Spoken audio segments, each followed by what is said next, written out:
Hello everyone, this is Coding Atlas, and today we are studying accessors, getters and setters.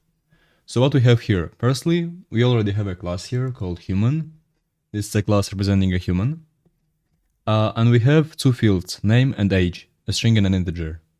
We have a constructor here which creates the human. We assign a name, and then we check if the age is between 0 and 100, and we assign the age. Otherwise the age will be 0, which is not right. Wait. Let me actually fix it. Okay, so print an error when the age is not set right, and the age will be equal to 0, so it will be not a right value, because 0 is the default value of integer. So we have a constructor here, and we have a method which prints all the values of a human. In the program, we have here creating a human, Alex 31 years old, and we print its info. Let's see. Yeah, we have the object Alex, age 31, and we have it printed. So what are accessors? Normally when we work with OOP, a good practice is to make all the fields private. Because sometimes you can see that if I try to make them public and then I try to assign the age, let's say human1.age equals 2, I can put any value in there. I can put -50. And this will be a valid value because it's an integer. And then if I print it like this, let's see, we have Alex age -50, but this is not what we want from this program. We do not want the age to be able to be -50 because it's not a valid age. So what we're gonna do, instead of them being public, actually in other languages, normally you create them privately, we make them private, and then for other languages, not for C#, because C# has some very good syntax for it, but in other languages you would do this.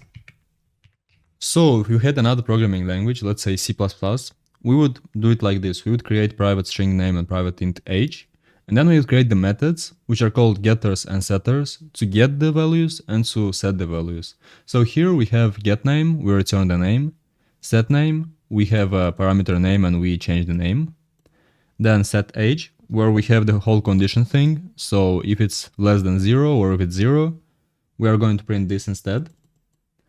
And we have getAge, which just returns the age, and we can use that. We can say setAge -50, and here we are gonna get an error. You can see the age should be between 0 and 100, and the age is not gonna change.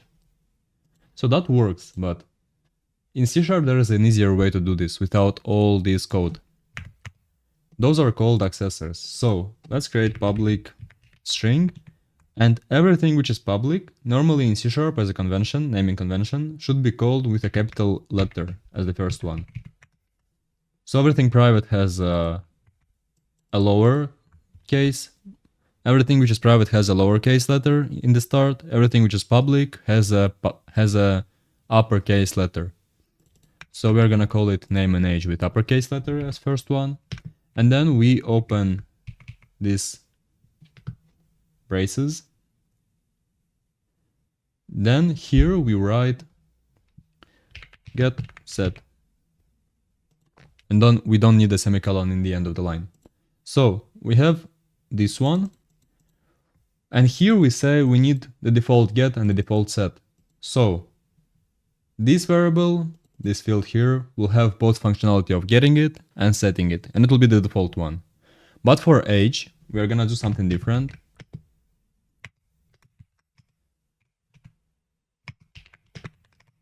And here we write it like this. Here we return this age. And here in the set, we write this age equal to value. Value here is it's an included variable which has the value which we give. So let's see how it works. And by the way, here we don't need any semicolons, so we just write it like this. Here, instead of doing this, because we don't have the method anymore, we write human1.age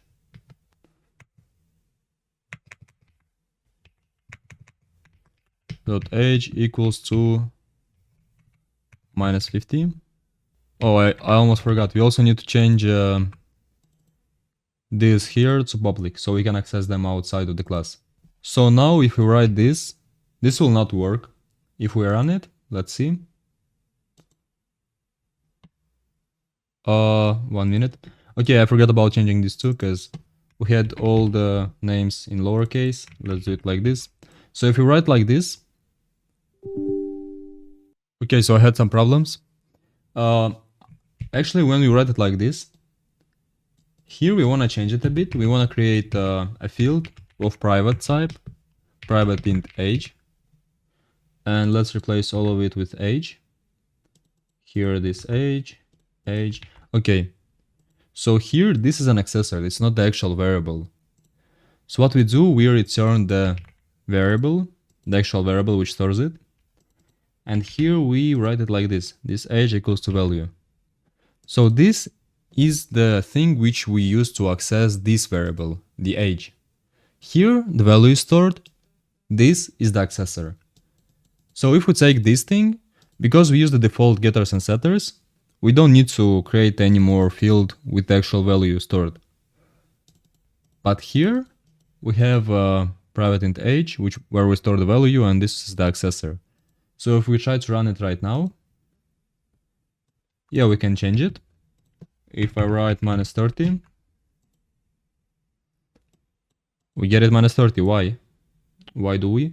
Because okay, we don't have actually the logic of checking the age here, so let's do it like this. Write it like this, and instead of age equal to value. So now it should work. Let's run it. Why doesn't it?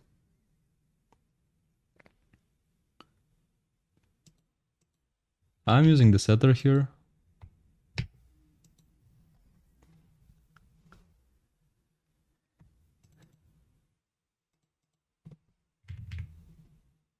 Oh, okay. Yeah. So in here we had the age from here, from the parameter, and this age was the age of the actual object. And we're trying to access here the age to check it, but the age is the actual value here, not the value which we give when we assign the value. So let's change it like this. Let's try to run it, and yeah, we get the result which we were waiting for. We get this line and we get this. So we don't need any methods here, we just have the normal assignment, but we do all the checks in here. So this is called an accessor, and we can create it for every single field. So we have some logic which we write down here inside, if we need this logic. If we do not need it, we can just create a default one with the get and set inside. So this will also work if we write human1 dot name equal to test, and then we print its info, the object info.